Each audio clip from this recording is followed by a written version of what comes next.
Hello class, it's Professor Streeter, and in this video I'll walk you through the week 2 assignments for the ethics course.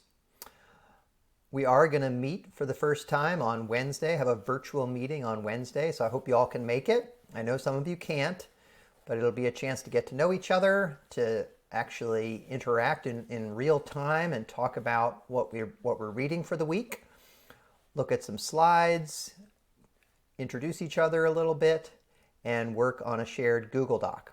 So if you can't make it, please make sure to watch the video and check your email for a link to the Google Doc so that you can complete that activity on your own time. We're also focusing this week on getting more practice analyzing argument structure in one of the readings. So the homework assignment this week is to look at a specific passage from Chris Heathwood's article and draw out your interpretation of what he's saying, how it relates to his argument as a whole, and think about how you can paraphrase what he's arguing in your own words and draw a little bit of a conclusion of your own. Okay, so it's really about analyzing a passage from Heathwood. There's also a quiz this week, which gives you a chance to gauge how closely you're reading some of our texts. Okay, so let me go down here into the corner and we can look at all these things together. So our topic this week, continuing on one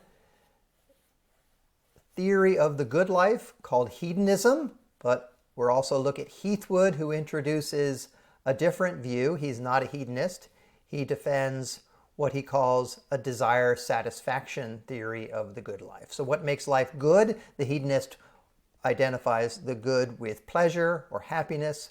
Heathwood identifies our good with the satisfaction of whatever desires we happen to have. Okay, so there's an announcement here, and these are the readings for the week. I've given you digital versions for these readings. Some of you still may not have your books. In future weeks, I won't be able to provide digital versions of all the readings, but here they are, PDF files.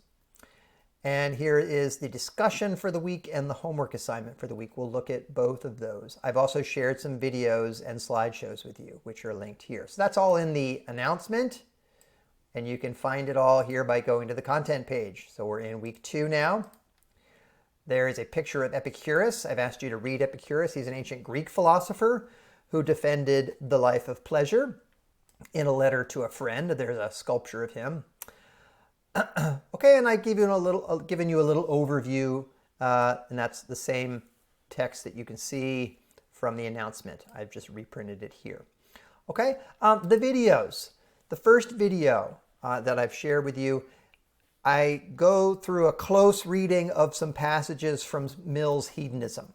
Okay, so that's one of the readings from the ethical life for this week. And I just gave a close reading of the opening of it to give you a sense of how I read a text carefully. And hopefully that models something for you as you begin to read your book carefully on your own. This video reinforces my idea about how these books go together and how to read them together. Okay, so the Schaefer-Landau Fundamentals of Ethics book sets up some of the themes and a kind of larger narrative, putting into context the readings that you find in the ethical life. So this is a video to help you think about how to move back and forth between our two books. And then I've got some slideshows on the good life. This one from this week, and you can look ahead to a slideshow for next week. Also some arguments against hedonism. Here's a slideshow looking at some of the arguments against hedonism that Schaefer-Landau discusses in Chapter 2 of the Fundamentals of Ethics. So notice what he does. In Chapter 1, he introduces the appeal of hedonism, and then in Chapter 2, he looks at objections or arguments against hedonism. Okay? And so all of these videos follow the slideshow. So there's 2 parts to the Week 2 slideshow, and I haven't shared the Week 3 slideshow yet, but you can look at that slideshow. I haven't shared the videos from Week 3 yet, but okay. Excuse me, I think actually this covers both slideshows, these 2 videos. And then this is the video that I made working through the slideshow on the arguments against hedonism, 2 parts. And then finally, a video from Wi-Fi from a guy named Ransom Johnson, who teaches at University of California in San Diego.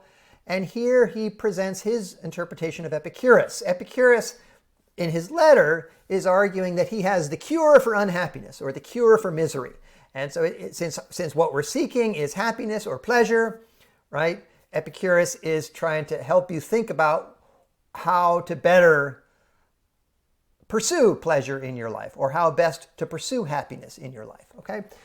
He thinks that we get in our own way, right? A lot of the causes of human misery come from within us. And so we have some control over what we believe and what we desire, and by controlling our beliefs and our desires, we can eliminate some of the main causes of human misery. Okay, so there's a brief video you can watch from the perspective of Professor Johnson, giving a different perspective on how to read, or how he reads, Epicurus. Your task throughout is to think about what your interpretation of these texts is. But the more you hear from me, the more you hear from Schaefer Landau, the more you hear from someone like Ransom Johnson, I think you'll be able to enter the conversation and develop your own ideas. Okay? So the week 2 discussion.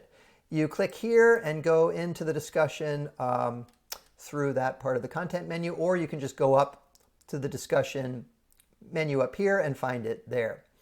I've asked you to go back to Robert Nozick's Experience Machine and look at that more carefully and think about, there's sort of 2 parts here. First, should you plug into the Experience Machine for life? Why or why not? Explain your reasons as best you can in the first part of this discussion. That could be a separate post, or you could think of this as one post with 2 parts. So that's up to you, whether you post twice or post once with 2 parts.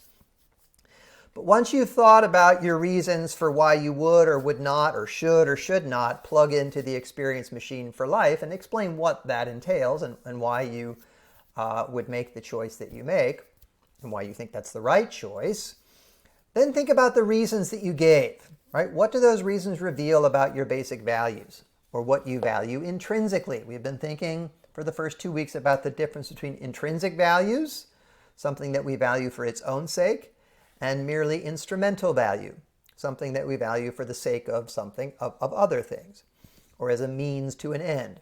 So what are the ends that we pursue for their own sake? Well, Mill and Epicurus, and the hedonist thesis is that happiness or pleasure is the only intrinsic value, the only thing that we value or desire for its own sake. So do you agree with that, right? The second part here, what reasons did you give for plugging in or not? And what do those reasons reveal about what you value intrinsically? What kinds of things you value or desire for their own sake? Are you a hedonist? Do you agree with Epicurus and Mill that pleasure is the only thing worth desiring for its own sake? So try to explain as best you can why you think that and what you mean when you say that. Okay? And then by the end, so that's something to do in the beginning of the week by Wednesday, preferably before class on Wednesday, so that we can look at some of your discussion posts. And then by the end of the week, go in and reply to one of your classmates. Okay? So that's the discussion. Coming back here to the content menu for week 2, we've got the homework assignment. If you click here, it takes you directly inside the content menu. You can read the assignment here, but it's actually easier to view if you go into assignments and click up here, homework 1, argument analysis. So the purpose of this homework assignment is to give you some practice in analyzing arguments. Specifically, practice analyzing this passage from Chris Heathwood's Faring Well and Getting What You Want. So read the passage here, then go back to The Ethical Life on page 29 and look at it in context. So look at the wider context of this passage. Don't just look at this passage, but you're focusing in your homework reflection on, on the following thing. Right? So respond up to 500 words or so. Respond to the following questions. What is the central claim that you think Heathwood is making here in this passage? What does he mean by it? So paraphrase it. Put it into your own words. What reason does he give for believing this claim? All right, here you're thinking about the argument structure. He makes this claim. Here's my paraphrase of it, and here's why he says this. Here's the reason that he gives in support of that. So identify one reason. I don't want you to look at a list of reasons. Find one reason that he gives in support of this claim.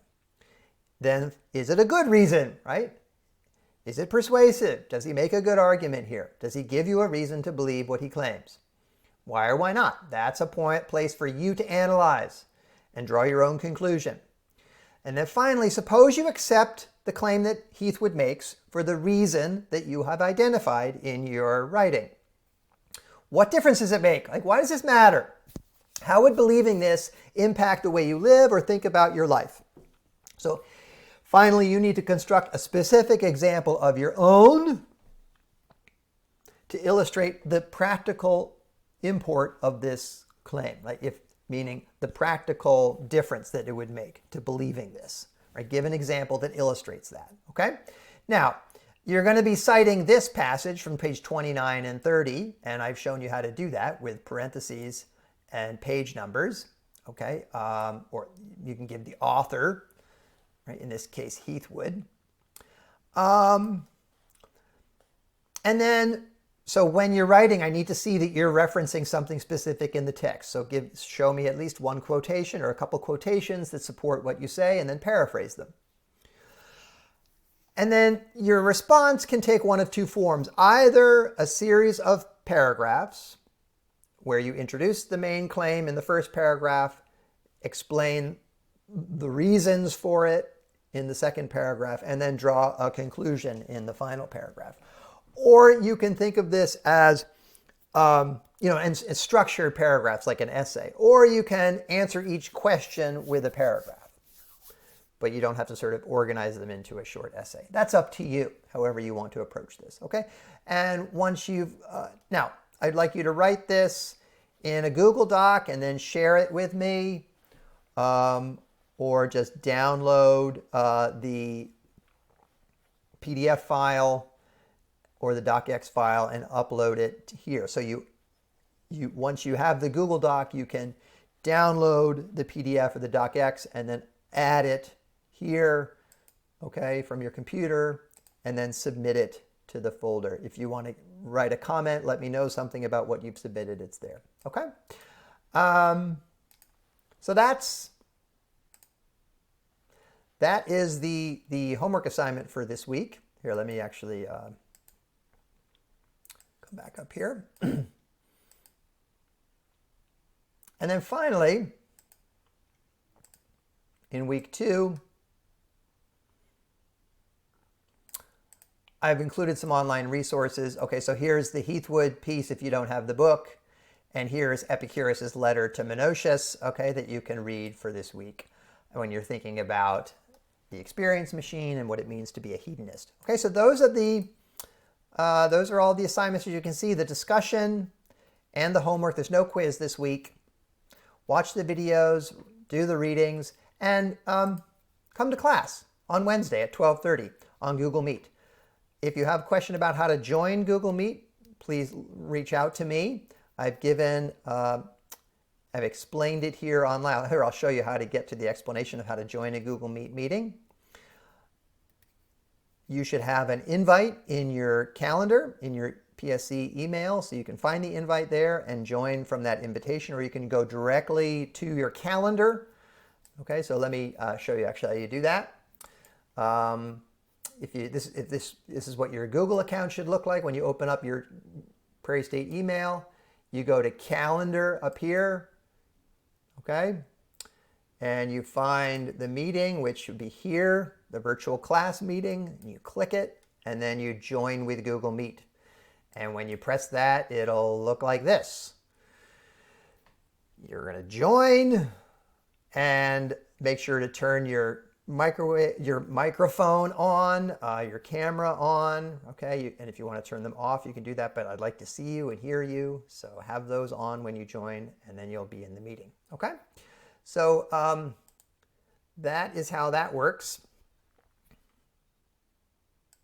okay? If you have any questions at all,